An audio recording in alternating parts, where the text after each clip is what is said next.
Hello বন্ধুরা, নিয়ে চলে এসেছি নতুন একটি ভিডিও। আজকে আপনাদের সঙ্গে আমি শেয়ার করে নেব গাজরের হালুয়া। প্রথমেই দেখে নিলেন আমি কি কি উপকরণ নিয়েছি। তার মধ্যে নিয়ে নিয়েছি ঘি, দিয়ে দিলাম তেজপাতা, দিয়ে দেবো গাজরের পেস্টটা। গাজরের পেস্টটা আমি খুব ভালো করে নাড়ানাড়ি করব। আর বন্ধুরা, আপনারা বলুন তো, শীতে কে কে গাজরের হালুয়া একবার আপনাদের ট্রাই করা হয়ে গেছে?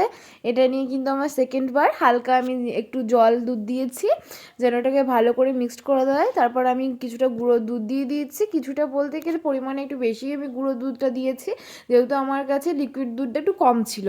এবার এটাকে আমি ভালো করে নেড়ে নেব যতক্ষণ না দুধটা শুকিয়ে শুকিয়ে আসে।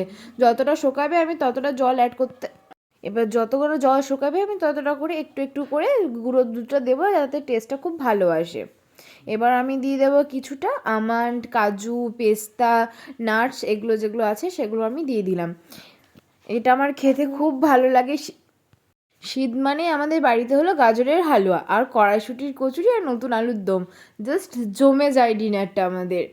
বাট এখন একটু যেহেতু ডায়েটে আছি, সেজন্য মুখটাও আমাদেরকে একটু কন্ট্রোল করে নিতে হবে। সেজন্য দেখুন, আপনাদের সঙ্গে কথা বলতে বলতে কিন্তু আমাদের গাজরের হালুয়াটাও রেডি হয়ে গেছে। এর মধ্যে আমি কিন্তু চিনি দিইনি, আমি দিয়েছিলাম খেজুরের গুড়। আর দেখুন কতটা টেস্টি হয়ে গেছে।